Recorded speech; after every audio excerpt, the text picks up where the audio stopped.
everyone, and welcome to episode 2 of Sassy Sweets and Drinks. I am your host, Jordan. So I wanted to give a little bit of background on myself. I am a certified chef. I graduated from Rocky Mountain Chefs of Colorado, and I've been doing this since about 2015-ish. I started in a kitchen as just your average food runner, and then I worked my way up. I fell in love with the chefs, I fell in love with the people behind the scenes, and I decided that's where I wanted to be. So tonight I'm making lemon drop baby bundt cakes, and in order to do this I will be using a classic yellow cake recipe and the creaming method. So here I'm going to add my butter to my mixing bowl with the paddle attachment, and once I turn this on, I'll turn it on to a low to medium low setting, and I'm going to let it mix until the butter is pretty soft and smooth looking.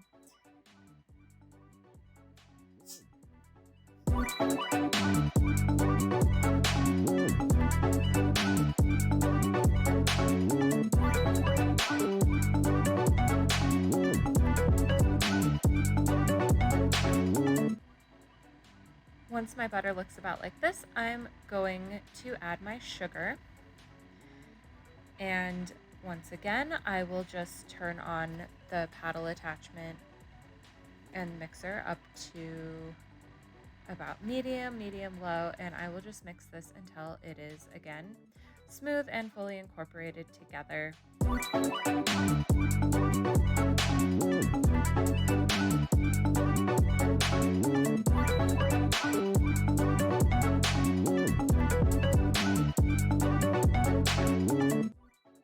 Now I'm going to start adding my eggs, and I will be adding them one at a time, mixing in between each addition to make sure that the eggs are fully incorporated into my sugar and butter mix.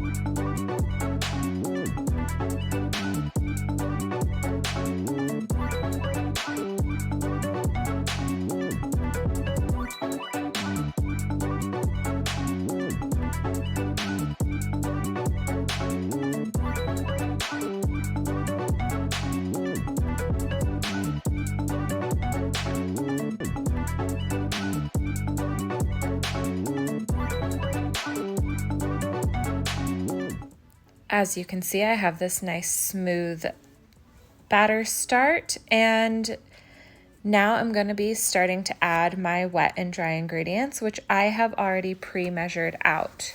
So the dry ingredients are a teaspoon of salt and 3.5 teaspoons of baking powder and 2 1/4 cups of flour, and I will be alternating adding them the flour and the milk, which is 1.25 cups of milk. So I alternate and add them in 3 parts. I start with my flour, and I will also be adding the salt and baking powder, and then I'll turn this on to a medium high, and I'll just go until it's incorporated. It'll look about like this, and now I will be adding my milk, which I have also added a teaspoon of lemon extract and a teaspoon of whipped cream vodka to. So now I'll mix those together and keep alternating between the dry ingredients and the wet ingredients.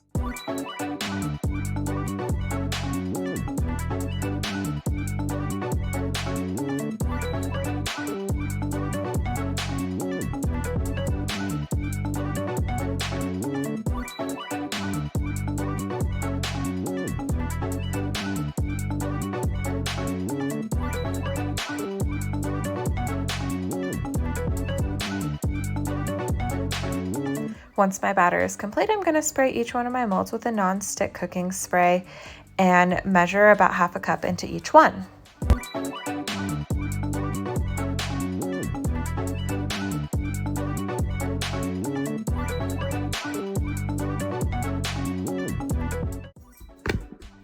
And now that these are full, I'm going to put them in the oven for 25 minutes at 350 degrees. To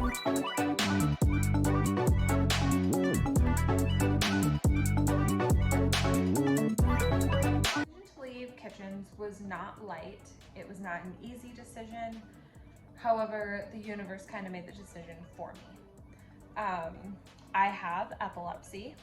Shout out to anybody else who has epilepsy and is trying to be a professional anywhere in any job. It's hard, I know, and it sucks, I know.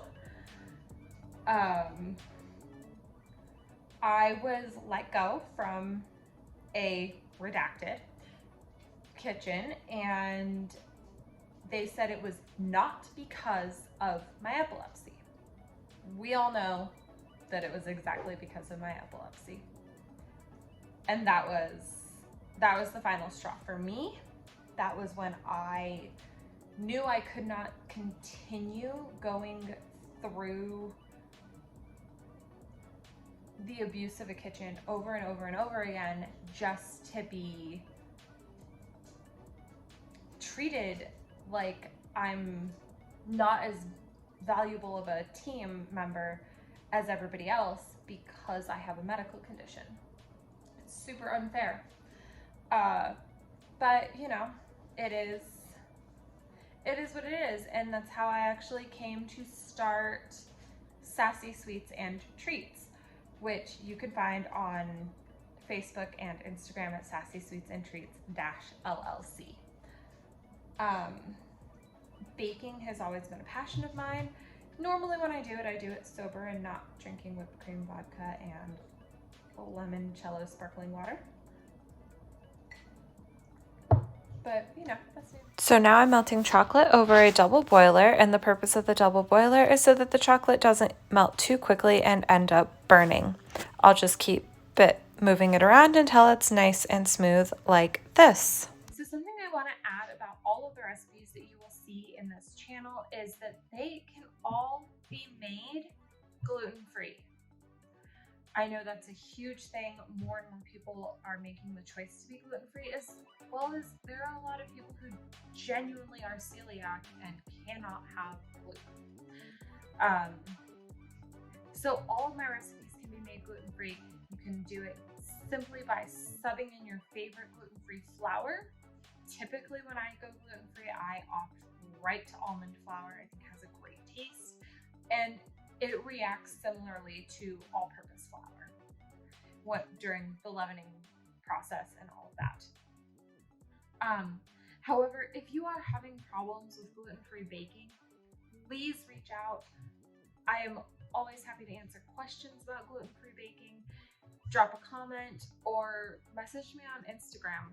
That's a great place to get some tips and tricks on gluten-free baking. But I also am planning down the road doing an entirely gluten-free episode where I talk about the science of gluten-free, as well as some of my favorite gluten-free recipes and the best ways to do them. Now with my melted chocolate, I'm going to drizzle them over top of all the little baby bundt cakes here and put them in the fridge to chill for a little while so the chocolate is got a nice crunch to it, and then they'll be ready to enjoy. If you enjoyed my last episode, please check out my boyfriend's podcast, Inventory Full.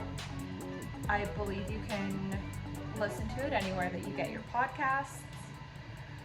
I know for sure it's on Apple Podcasts and Spotify. Tune in next week for an episode that's going to be all about travel. I look forward to baking with you again soon, and we'll see you next time. Bye!